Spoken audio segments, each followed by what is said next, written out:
Hello and welcome to Anatomy of a Blu-ray. In this Anatomy of a Blu-ray, I want to look at two releases of the same film. The Cleopatra release of Shin Ultraman and the Madman release of Shin Ultraman. Now, of course, you may be questioning, why the hell did you buy a Cleopatra release? We all know it's a bad release of the movie, and yes, you are correct. I made a mistake. I went to a movie market this past weekend. It was there, $35. I'm like, hey, look, I haven't been able to see it in the cinema yet because I'm busy, you know. It's playing at a local cinema Nova in the Melbourne CBD, but, you know, it is what it is. And so I figured, look, I might as well buy it. I'm here. Why not? Thing is, I had a scratch on the back of my head thinking, you know, I did recall hearing something bad about the release. But I figured it would be fine. It can't be that bad. It is. Turns out this is the actual first pressing release. Whether or not they fixed the second release, I don't know. But the fact that I've gotten a mint condition version of it now, and as in when I bought it and it was bad, bit troubling. This came out on the 4th of October in Australia. The main reason I wanted to get this was because this had bad subtitles. They deem it dub titles basically because every single time there's a noise or sound on the screen, the subtitle plays and tells you what it is when you don't need to know the noises of heavy breathing and stuff like that, you know. And also it provides, it has a italics issue when it's meant to be naming things like creatures and whatnot. So it would have like a little arrow and an eye, and then another arrow, and then a slash after the eye. There was no italics or something like that. I don't know, but I did see that pop up a few times. Also, the subtitles would go by really, really quickly. Now, as of filming, I haven't actually watched the film because I wanted to get this version, which I got in today. I have compared the two releases, though. I've just thoroughly looked into it, and honestly, so far, we already have a winner, which is the Shin Ultraman release, but I'm going to get into the packaging comparisons first, then we'll get into special features, because there's minimal, and then we'll get into video and audio. There will be timestamps down below. Obviously, there'll be a timeline, so you can take a look. So first up, we have packaging. In terms of casing and design, you do get two different forms of artwork, the Australian one having, of course, the PG sticker, and the American one not. I would argue that in terms of artwork-wise, I do actually prefer the American version. It's cheesy in its design, but, I mean, compared to this looks very 80s, you know, it doesn't really reflect the newer style that the film's going for, whereas this kind of does better, which is disappointing, but I believe this is a theatrical poster. I think this is the US theatrical poster, so they are theatrical posters nevertheless. It's just disappointing how they've presented it. Like, I think of Shin Godzilla, the Madman release for that, and obviously that was the, you know, red image, black silhouette of Godzilla, you know, God incarnate. Beautiful release.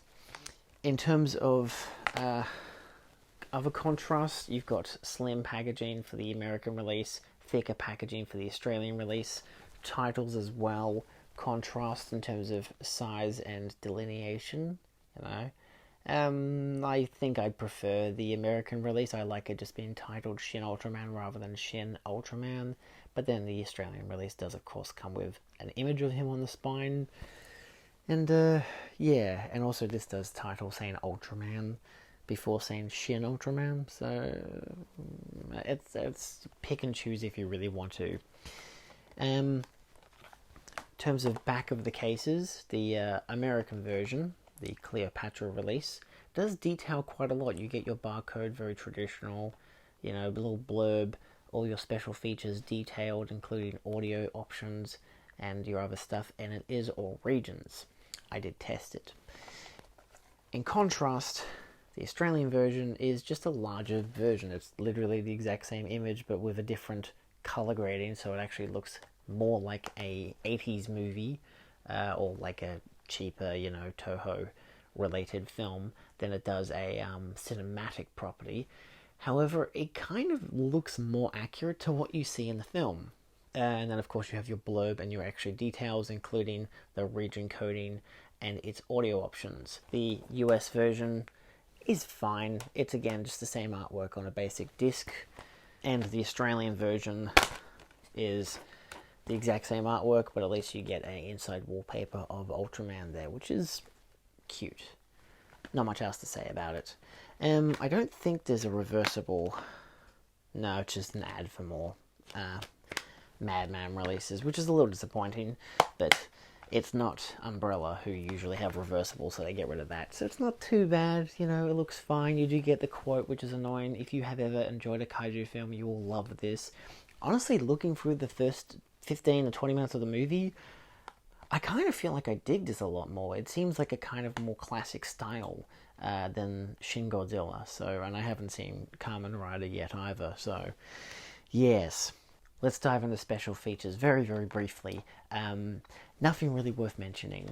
The Australian version, which you'll hopefully see footage on the screen, features nothing. It doesn't actually say anything on the back of the Blu-ray itself, but what it does have on the disc, which I was surprised when it said extras, was just a trailer for the movie and Madman propaganda, which is just a selection of trailers for other Blu-rays that they have, you know, movies that they've released on Blu-ray. It's very standard for their very basic releases.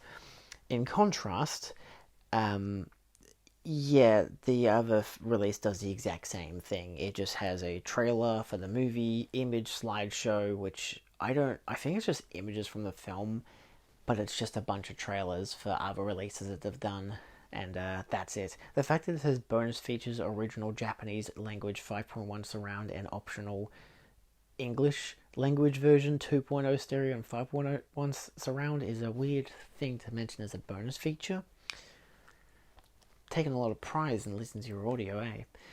Nevertheless, nothing particularly wonderful about either release.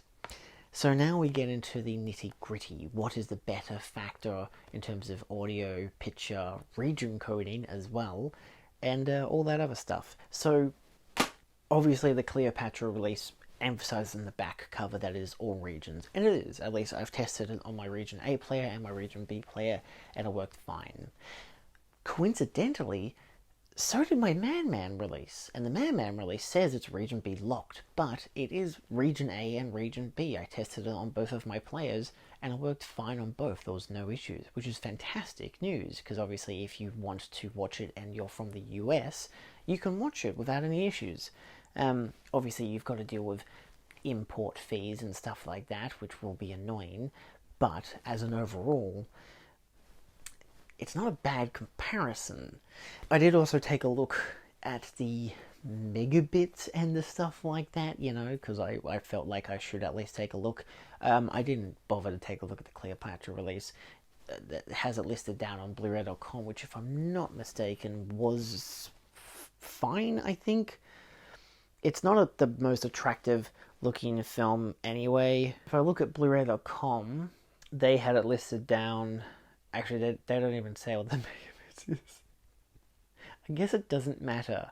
But yeah, that's stuff. I don't know the extra details in terms of like what format it's being made on and whatnot. Nevertheless, the Madman version did alter a lot, you know, when there was images of black, mostly black stuff, or still frames or whatever, it would have a very low bit rate because obviously there's not a lot of image happening. But when the main images were having a lot of movement and whatnot, it would jump between 28 megabits and at the highest I saw 56, which was interesting. But for the most part it would vary between 32 and 35, which is pretty healthy for a standard Blu-ray. It looks nice. I didn't see any technical issues with it. I can't say it looked better or worse than the Cleopatra release. Probably the same because they're from the same master, I'd assume, but I don't know the more nitty-gritty details like that. But I would so far say that it does look at least a bit better. Seems a bit healthier. I'm not the best at comparing the two, but I don't know. I appreciated the image more, but it didn't like jump out at me as like, this looks like the best thing you've ever seen. So I can't say they look too dissimilar, but it at least looks healthy. Another benefit of the Madman edition, at least in terms of audio is it comes with the extra stereo track for the Japanese. Now, of course, when I had the subtitles on, which I had them on both during the English version and during the Japanese version, because I'm like, I'm not going to turn the subtitles off, I'm going to keep them playing while I jump between audio options. They never faltered whatsoever. They flowed naturally, and it worked nicely, so you could read it while watching the film, which was great, because the Cleopatra release does not do that. It puts it up after people have started talking and then lets it go like a second or two later. It doesn't give you enough time to read it. You know, it doesn't give you enough breathing room, as well as the fact that the Cleopatra release has all the extra dub title issues. So the Madman version doesn't seem to have that, which is fantastic. So as an alternative, definitely seems to be the prize-worthy one. If you want better artwork, the Cleopatra release, sure, and if you're in the US, keep your receipt. You can at least get a replacement disc. But at the same time, you do get the extra 2.0 stereo for the Japanese release, which is fine, I guess. I mean, it didn't sound too dissimilar. Obviously, the 5.1 branches out more with its music and sound effects. That's probably the best thing about the 5.1. The dialogue is still very centered in the middle, which is fine. Same with the stereo mix, but the stereo mix compacts it all down, whereas the 5.1, you can immediately hear a difference where you got the jazzy sounds and whatnot, you get the sound effects, you got the explosions and whatnot, and they do reverberate a lot throughout the back, which is quite nice. It definitely utilizes that 5.1 system quite nicely. But yeah, so I don't think there's much else to say. Packaging is fine. Standard Blu-ray cases, artwork is standard. There's difference, obviously. I prefer one artwork over the other, but at the same time, I don't dislike the Australian release, and given it's a $20 odd release, AUD, that's not too bad, especially I had to spend almost double as much to get the American version. And to be fair, I had an extra $10 voucher during a 20% off sale at JB the week it came out, so I was able to get it for like $11.80, I believe it was. It was something around that ballpark. So yeah, that made it really convenient for me and made me want to buy it more, because it's like, well, I have this extra, like, you know, the voucher plus the 20% off, I might as well, you know, take the bargain while I can. And worst comes to worst, I just give the Blu-ray to my mate who also likes these kaiju films. But yeah, obviously he'll have to deal with that problem, but I mean, he might just watch the English dub. I don't know, he probably won't.